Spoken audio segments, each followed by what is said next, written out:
par notre système capitaliste. Nous avons affamé des milliards d'individus. Et si nous vivons comme nous vivons, c'est parce que eux, on leur a enlevé le droit d'avoir une certaine dignité. Ne l'oublions pas. Maintenant que nous arrivons à la fin du capitalisme, n'oublions pas ça. Il faut partager maintenant parce que la Terre est unique et qu'elle ne peut plus nous donner plus qu'elle nous a donné jusqu'à présent. Et malheureusement, nous, occidentaux, nous sommes extrêmement orgueilleux. Nous voulons imposer nos fameuses valeurs à la planète entière. Nous voulons imposer notre mode de vie à la planète entière. Nous sommes persuadés de détenir la vérité. Nous sommes persuadés de détenir la science infuse. Cet orgueil, nous le tenons de cette capacité que nous avons eue dans le monde matériel à faire du développement industriel, à faire que le mode de vie a changé. Ça nous a rendus orgueilleux. Mais certes, l'occidental avait des qualités, mais ces qualités, il aurait dû les exploiter pour le bien-être de l'humanité et pas pour son malheur, comme il l'a fait, c'est-à-dire développer un système de vie hyper égoïste en tirant profit des autres pays pour s'offrir, lui, un mode de vie confortable et agréable, mais aux dépens des autres peuples. C'est cela que je reproche à l'homme occidental.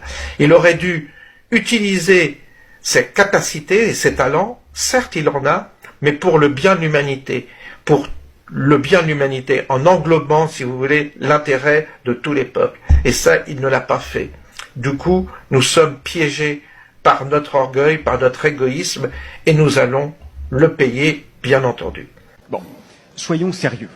Je crois qu'il est temps de faire preuve d'un peu de dignité et de reconnaître notre échec civilisationnel.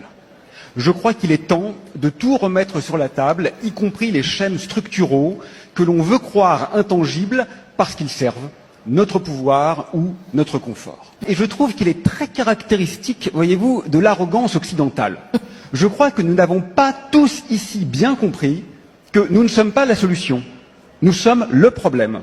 Ce sont nos valeurs et nos manières d'être qui mènent à ce que l'ONU nomme, je cite, une situation de menace existentielle directe.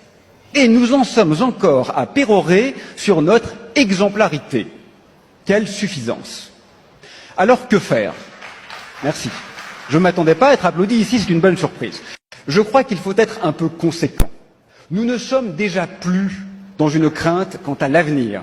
Nous sommes dans un constat quant au passé.